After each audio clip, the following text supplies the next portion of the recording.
Yes, it is a bittersweet day. It is Saturday morning, just got my shower, feeling fresh as a daisy. And I am leaving Covenant Hills Campground, where I thought I was going to be here through Labor Day. Surprise, surprise! Yes, God gives us surprises on occasion, huh? Things you didn't see coming. That's one of those times. But as I've told few people now, when God closes a door, He opens a window. Hope you'll join. Here's Serene and Simple Life. Serene and simple it is when you can just pack up and go,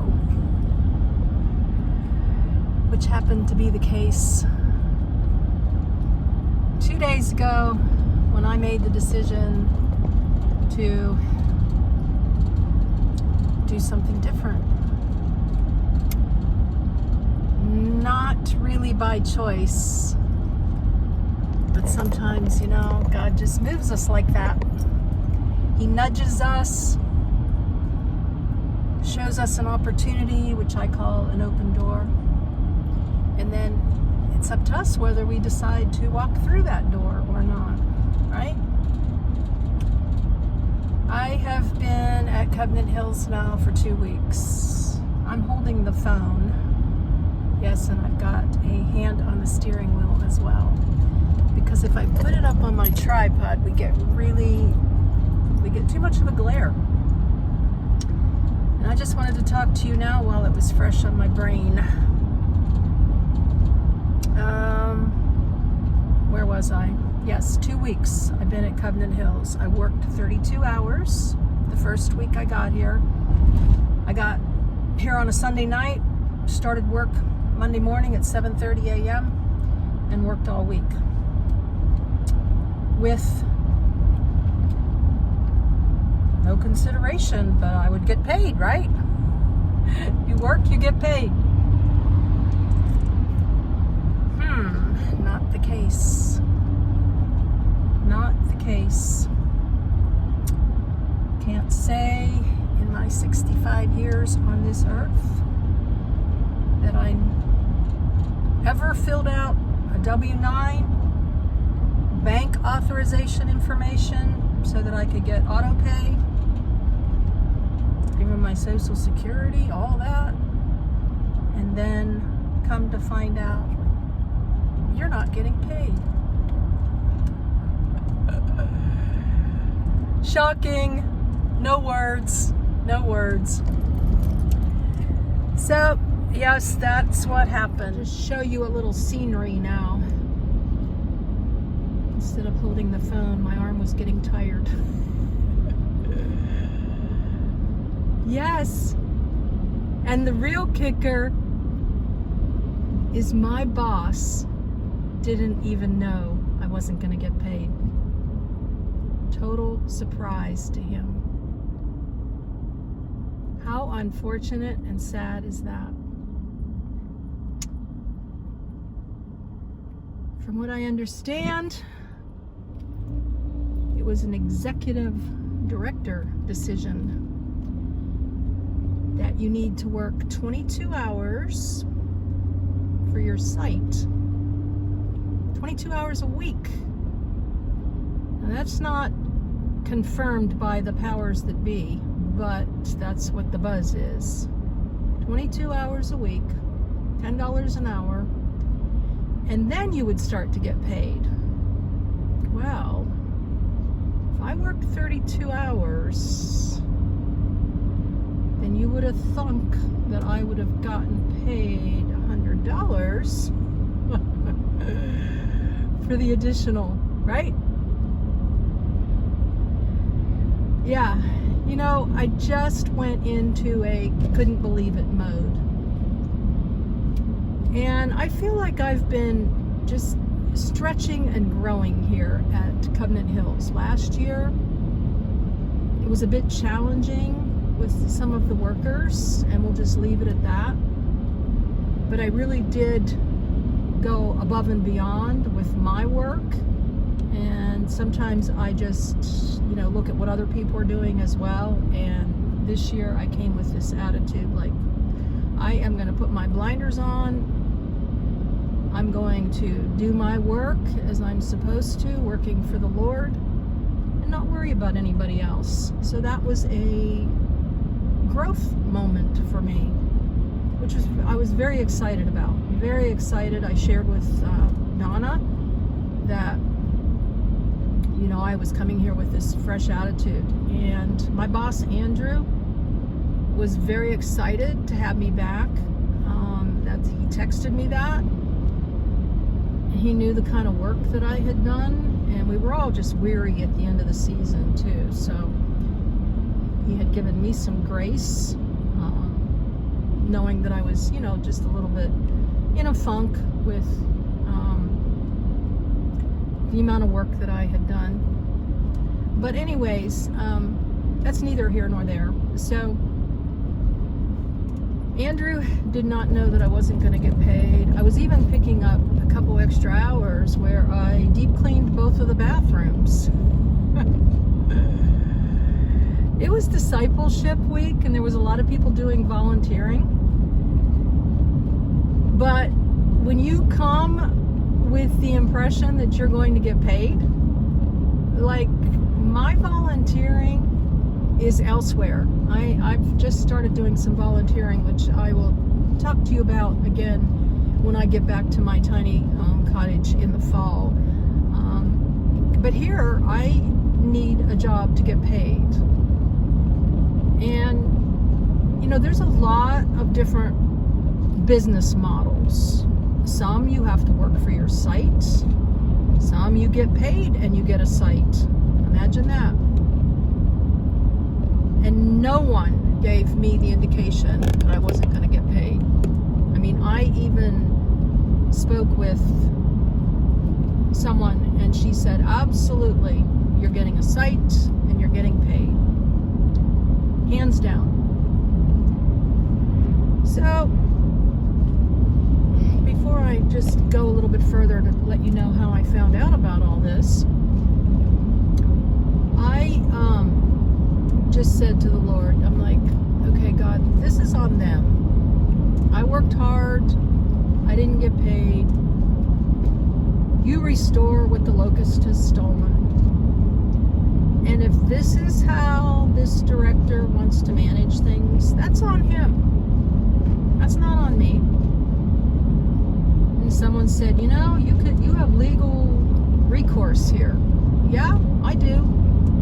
I have it all documented, what I was to get paid. I mean, I was checking my app a couple days beforehand to see how much I would get paid. And, but I'm not going there. Sometimes in life, and I've just, recently in the last few years learned this, you've got to let certain things go and move on. And this is one of those times. And I really found a positive in all of this. Not a lot to see. We're on the interstate. So I'm back at you with my face. The babbling brook. I do want to share with you how I found the positive in all of this, and I'm very, very excited. And before I do that, I'll let you know how this all came down. So I go up to the office. Long story short, I'm getting my daily walk in. Last week there was no work. So I don't know. Maybe they figured that those hours were going to go for this week. I don't know.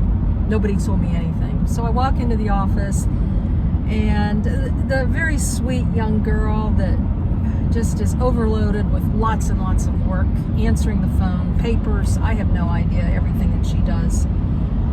But I come in and I said, hey, when's payday? I didn't get paid. Figuring, it had something to do with my bank account. Maybe I heard Andrew wrong, I got the day wrong. Well, she turned white as a ghost and said, Mark told me to take you off the payroll. What do you say to that? To someone who did not make that decision?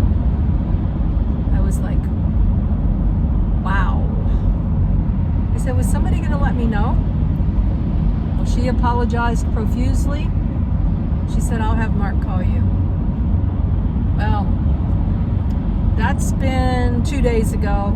That didn't happen. It's like, okay. So I texted my boss and I didn't hear back from him. I don't know what that was about, but I went up and to the registration booth where Debbie works, and she works there, has a certain agreement where she gets her lot rent paid, and I did a video with that, so you can go back and watch that. And so I was talking to her about what happened. I really was going to keep it to myself, just try to figure things out. And as I talked to her, she told me I should share it with somebody else because I'd get some empathy. And I was like, you know what? I like empathy. I love empathy. But I need answers. Is this the real deal, And before that, the day before, I did speak with the person who told me that I was going to be getting my site. And apparently she was misinformed or had no idea either. So I have to believe her on that. And so she said, let me see what I can do. Not Debbie, but the other person. And I was like, you know what, that's okay, that's on them.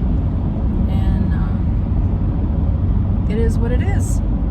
So after I talked to Debbie, and this is where the positive part comes in, I went back to my campsite, I sat down, and I went to workcampers.com, I think. WORKAMPERS. And lo and behold, a position came up a couple 100 miles north. More money, full site, and 40 hours. What do you think I did, guys? I didn't give it but 2 minutes and I applied.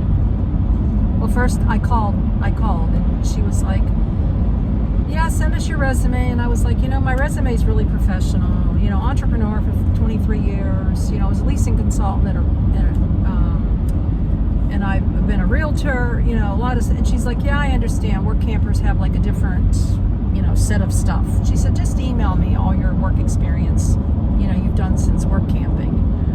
And that was exciting. That was exciting to put that all down. Starting in 2019, I was a camp host in Washington, just to give you my resume, in case this one doesn't work out. And then I went on to Ruby's Inn General Store, and I have videos on all of this. And from there, I went to Walmart in Kalispell, Montana, right outside of Glacier National Park, gorgeous. And I camped there in the parking lot for the summer. And then I went to Lakeland, Florida, and I camped there while I was saving for my last tiny home. And then I was at Covenant Hills last year. And so I called her and she told me to do that. And I said, yeah, I'm here at Covenant Hills. And I said, things just aren't working out. And I kind of stumbled on that. And I just regurgitated a lot of information to her. I said, I'm a hard worker, a quiet single lady. And I did tell her that I'm in an SUV and that my friend fondly coins it SUV RV. Thanks, Donna. I love that. And she just listened, and I was like, I'm just nervous, excited. I don't know why, I just blabbered so much. So, sent off that, and I had told the person that told me everything was cool, that I said, I don't have the luxury of paying for a site and then getting paid. I don't have that luxury. I need to go somewhere where I get a site or I don't get a site, but I get paid. She said, I understand. And so that's the bottom line. And once upon a time, I think Bob Wells did a video that, you shouldn't just go somewhere and volunteer for the season just to get your sight. Like, he is about people making money and saving money. And, we need money for emergencies. And I'm down to my last few dollars, and God bestowed a couple financial gifts on me the last couple days, and thank you guys. You know who you are. And I'm waiting on Social Security, and I can't sit at a campsite. I need to work. I need to do what God, He's given me the physical ability right now to work, and I need to honor that, and I need to work. I knew this was going to be a slow time right now, and I thought, well, this will be a good time to get some thoughts together. I talked to the head of maintenance. I said, if you need me for anything. So, I liked getting there early. It was, of course, this is after the fact because of the amount of videos that I do. I got there before Memorial Day to get set up, and to tell you the truth, that's a godsend. That is really a godsend, because this new opportunity might not have been available come June. You get my drift here? And, hello, just like my tiny home, this campground was a stepping stone to better, bigger, more. Who knows? I'm going north now. I called them and said, hey, did you get all my information? It was Friday, mid-afternoon. She's like, yeah, we're super busy. We'll get back to you at the beginning of the week. And I'm like, oh no, am I being annoying? But then they say, what, the squeaky wheel gets the grease or something? So it's like, okay, it is what it is. God's got this. And I'm going to an area that's very touristy, and if I have to go back and work at Walmart, so be it. That's what I'll do. But I feel really good about this. When I think about not getting paid, I'm sad. And if you are watching, Mr. Director, and you make this right, as I feel pretty strongly about, and there is a meeting coming up, and there's people that have my back, but you make this right, I will be happy to put up another video. So that's just a personal note to you, and you know who you are. I will turn this around, because I did 4 videos last year with, out of the goodness of my heart. I was so happy to do it. Of course, it gave me great content all about Covenant Hills and how wonderful it is. And, it is what it is right now. So there was somebody else. I'm not the only one affected by this, which is very sad. There's some families affected by this. And, and one particular gentleman, he's a minister, and he is fired up. And he wants to know if this is this campground, if it's a ministry or if it's a business. And if it's a business and you hold people's paychecks, then we're taking your paycheck. And we'll give you a paycheck after you pay for your hours for the house that you get. It's like, true. So anyways, I feel like there's really some good things in store, however this shakes out. And I'm excited, and I wanted to share with you why I'm heading on down the road. And, attitude determines your altitude. It's how you look at things in life. Sometimes God closes doors so that He can open a new door for you. I do not think I would have come to Michigan to look for work had it not been for coming to Covenant Hills Campground. So that, to me, is a stepping stone. And to come in May, when I knew that I was going to be sitting for several weeks without work, without potential work, that was a stretch for me. I was like, do I really want to leave where I'm at now and get there? Well, you know, that first week was going to have paid for my gas and my trip and wear and tear. That's not how it's shaken out at the moment. Maybe it'll all be made right, and I will be sharing with you an update. And if not, the next update will be where I land and what kind of work I'm going to be doing for the summer. So with that, guys, blessings in your day, joy in all your closed doors, your closed windows, your open doors, and joy in your journey. I love you guys. Please subscribe, click the bell, give this one a thumbs up. Someone else might need to hear this message today, not just you. And YouTube needs to know that. Right?